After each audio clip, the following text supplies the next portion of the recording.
You actually asked regarding the room, right? And the boys coming in and going out. You actually have to serve. You have to do sex work. What do you mean?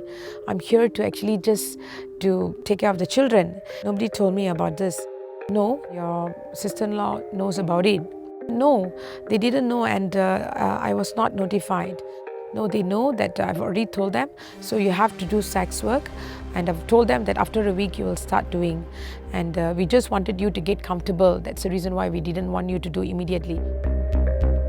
So she was forced to do, and she refused, and she rejected the whole offer. And because she rejected the whole offer, she was locked up in a room. 大家好，我是维敏。以下我想要转述一个真人真事的故事。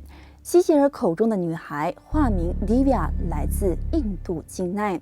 在17岁那年，她在亲哥哥和嫂嫂的游说下，趁着学校假期的空档，从印度独自一人飞到新加坡与他们会面。在新加坡度过了2周的假期之后 ，Divya 没有想到，在前方迎接她的竟然是一场噩梦。在结束2周的假期之际 ，Divya 的嫂嫂对她说：“为何不在飞回印度之前，到柔佛帮忙照顾小孩，赚点零用钱呢？” Divya 原先不愿意，却终究敌不过嫂嫂的说辞，最终决定越过长堤，到人生地不熟的柔佛，开始所谓的短期工作。哥哥和嫂嫂将 Divya 载到柔佛的某间公寓之后，就离她而去。Divya 在公寓的第1周，只是被要求负责照顾小孩。日复一日 ，Divya 并没有察觉到有任何的异常，直到她看到房子里的其中一个房间时常进出不一样的陌生男子。观察数日之后 ，Divya 按耐不住好奇心，终于忍不住向雇主提问：为何总有那么多不同的男子进出房间呢？Divya 不知道，这一提问就是打开了潘多拉的盒子。雇主只是冷冷地告诉他：“你需要提供性服务。”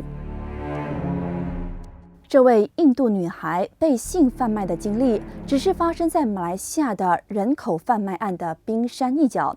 接下来，我们会从多方面去探讨涉及成年女性和小孩被人口贩卖的现实。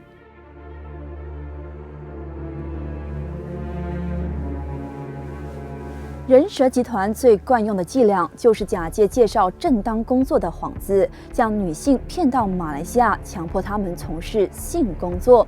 Many potential domestic workers or even restaurant workers and cleaners, the agents use that to bring them here, encouraging them, luring them to come here, saying there's a job as domestic workers, there's jobs as restaurant workers, general workers. And when they come here and there's no job available, they are then pushed into doing sex.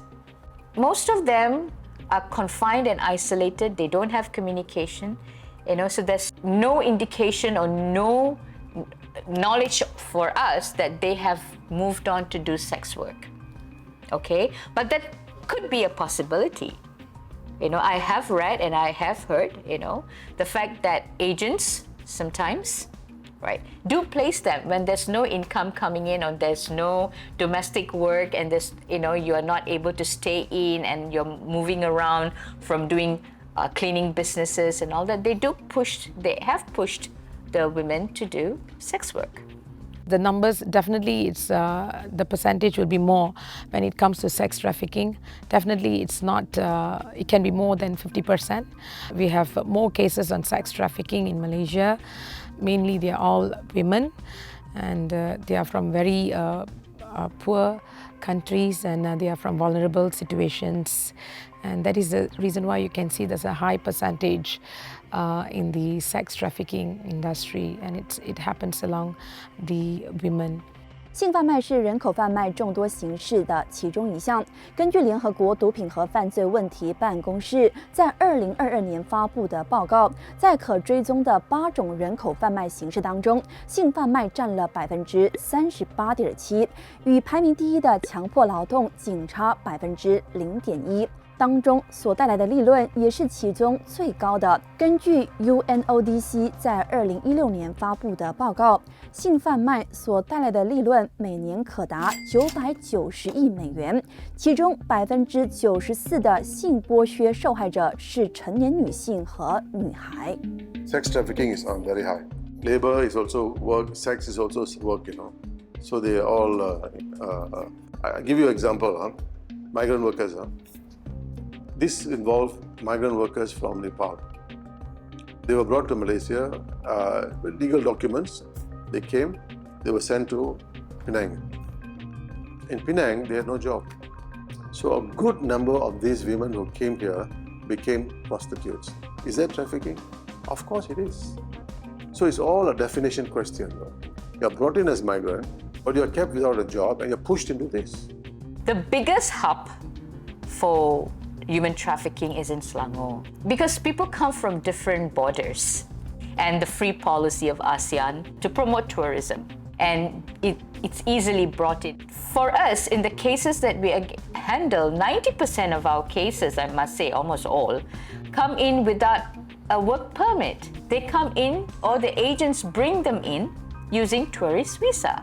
Penang is also another place for high tourism. And since it's an island, there's also a lot of borders that people come in, not just by the air, but by food, by boat, by bicycle, it does, by motorbike. From Cambodia, we had 2 girls now who traveled for 3 months on foot from Cambodia and by bike. The traffickers brought them in. 以上提到的都是外国女子被贩卖到我国，但事实上，本地女子也会被贩卖。Let's not forget our Malaysians, also who are trafficked outside the country. But we've also had cases in our north region where Malaysian women are being sold in Malaysia itself by their parents. Not so much in Selangor that we have handled, but definitely in Penang. Malaysian women are trafficked and sold by their family to do sex work.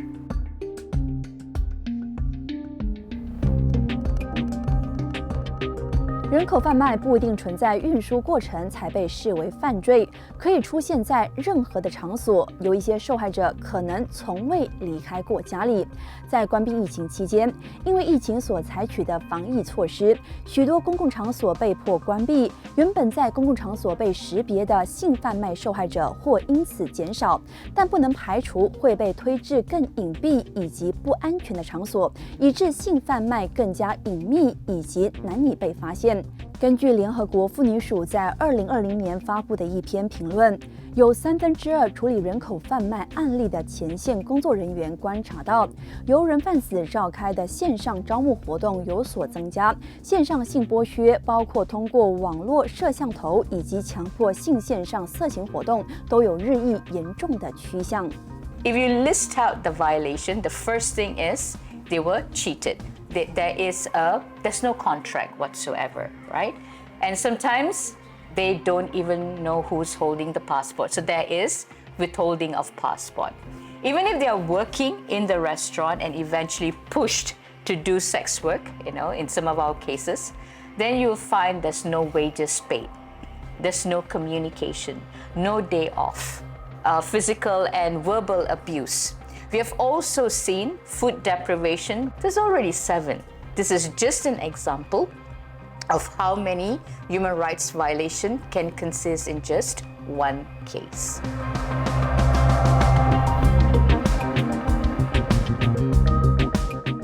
普罗大众可能会认为从事性工作只是一种选择，因此对于性贩卖并不存在太多的危机感。对于性贩卖受害者，甚至抱持着他们是自愿的心态。不过，大众难以理解的是，当受害者被拯救之后，肉体上是离开了人贩子，可是心灵上可能还和人贩子有一种创伤关系，表现出斯德哥尔摩综合症症状。You can see some of our survivors, right? They became very attached to the perpetrators.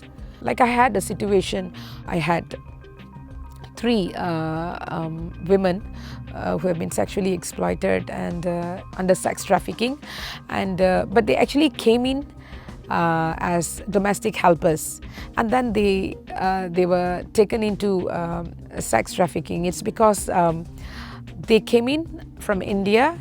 They can't understand the language, and because they cannot understand the language, they had a lot of issues in the place that they work as a domestic helper. So because they had so much of challenges there, and they were abused physically, and they were abused with words and all that, so they ran away. And that's when they actually end up in sex trafficking, where they started working as sex workers. And they can actually tell you that, oh, the uncle actually takes very good care of us. He buys for us dinner. And so when you ask them like how much you earn, no, we get this amount of money. And then he gives us also a certain amount of money. So to make them understand, sometimes I had to sit down with them during my interviews to actually will give them papers and pens and like, okay, write down how many people, how many sex workers do you have in this place, and that uncle, how much is the charges he is charging, and how much do you all earn as an individual. And then, okay, I asked them to write down in a paper. It's because they all are from this illiterate background and from poor families, and then they realize, oh my God, the uncle gets so much. Yeah, that's the reason why the uncle buys for you food. That's the reason why you get latest iPhone and all that, because you don't know that you actually been exploited. They get very attached to the perpetrators. That is the reason why when they are given to make a phone call to their families in the protection shelter, right? Officers have to make sure that they are not calling the perpetrators, because they get too attached to the perpetrators. 人口贩卖是全球第3大规模的非法贸易，砍不断的人口贩卖链不仅涉及跨国犯罪，牵连其中的人事物更是错综复杂。人贩子的干案手法非常复杂、狡猾，甚至凶残，这导致救援行动耗时耗力，有时甚至可能会让参与其中的组织陷入危险，不得不改变援助的策略。Our experiences with traffickers, they're very, very vicious. When we rescued a Tanzanian girl from the African region, this were about more than 35 of them in one apartment, right? So one of them ran away and came to us. Somehow a good Samaritan referred the case to us. And with her information, right, we were trying to get the police to come in to do the rescue, because we couldn't do that big, rescue, right? But what happened was, one of the girls who tried to escape was caught. This girl came to us, one girl was caught, and they killed her. And they sent us pictures of her dead body and how vicious. So basically sharing, an image of a violently killed, victim, to show if you come to rescue, they will all die like this. Where even the police was not able to do much, because we took a decision, hold on, it's either hers, or the rest of the girls' safety and life in this apartment.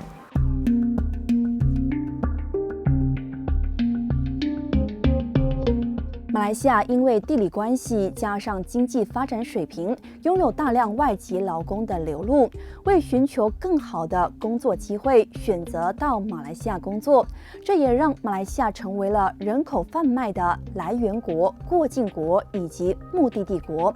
美国国务院发布了《美国2023年人口贩卖问题报告》，将马来西亚列为第2级别检查名单。连续2年被列为第3级别检查名单之后，马来西亚因为在针对人口贩卖的执法、起诉、定罪、监管4大方面有所改善，因此评级获得提高至第2级别。不过，距离满足打击人口贩卖的最低标准，马来西亚依然有不足之处。包括执法不力、识别人口贩卖受害者以及定罪率低等等，都可能成为打击人口贩卖的绊脚石。It's huge and it will become bigger. Okay, as long as there's demand, right? As long as we want to further increase our economy, development is based on one aspect is tourism. This will be there. It's definitely a pull factor. And I think the syndicates, the perpetrators, are becoming so intelligent in their work, of thinking 5 times ahead of the enforcement agencies. They could be working with enforcement agencies themselves to know what are the loopholes and gaps within the system, that they can beat the system and make it more rampant. And they do know the weaknesses of enforcement of our laws. We could have great piece of law, Atypsum Act, right? But then what are the loopholes here that they can get away with impunity? It happens. Otherwise, why is that industry flourishing? Why is it so many cases of human trafficking? 人贩子和执法单位的拉锯战，到底是道高一尺，魔高一丈，还是司法系统存在缺陷，让人贩子可以大钻漏洞？